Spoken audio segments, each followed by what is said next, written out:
आज संत कबीर नगर मैं सबसे पहले इस धरती को प्रणाम करता हूं और उसके बाद मैं आपके सवाल का जवाब देता हूं कि मैं राजस्थान से यहाँ पे आया कि हमारी भारतीय जनता पार्टी ने संगठनात्मक संरचना के अनुसार पूरे भारत में क्लस्टर बनाए। हमने हमारी लोकसभा क्षेत्र के 3-3 के क्लस्टर और इन क्लस्टरों का एक दायित्व दिया गया है।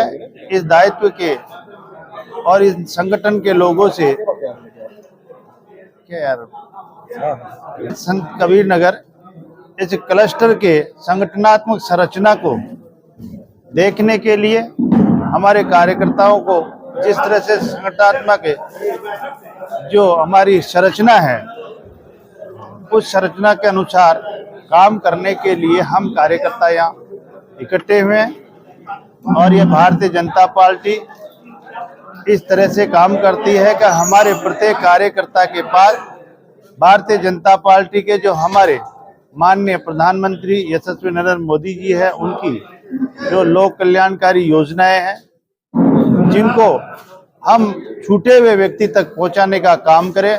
हम उन हमारे कार्यकर्ताओं से जाकर मिले जिनको इस लाभ से वंचित रह गए, उनको हम समाज की मुख्य धारा में लाभ दिला के 400 पार की बात हो रही है। निश्चित रूप से आपको पता है कि भारत का यशस्वी प्रधानमंत्री नरेंद्र मोदी जी ने जिन 10 सालों में ऐसे काम किए हैं कि हमारे इस हिंदुस्तान का विश्व में नाम, मान और सम्मान की दृष्टि से आगे बढ़ाए हैं और ऐसे ऐसे काम किए अनगिनत जिनकी हम सोच नहीं सकते थे।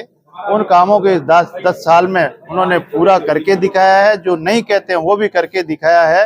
तो ऐसे प्रधानमंत्री जी के लिए पूरे हिंदुस्तान की जनता समझ चुकी है कि इस हिंदुस्तान को आगे बढ़ाएगा। हिंदुस्तान के हर दूर बैठे व्यक्ति जो पीछे की छोर पे बैठा है उस आदमी को आगे लाने का काम करेगा तो हमारे माननीय नरेंद्र मोदी जी करेंगे और उनकी पार्टी करेगी।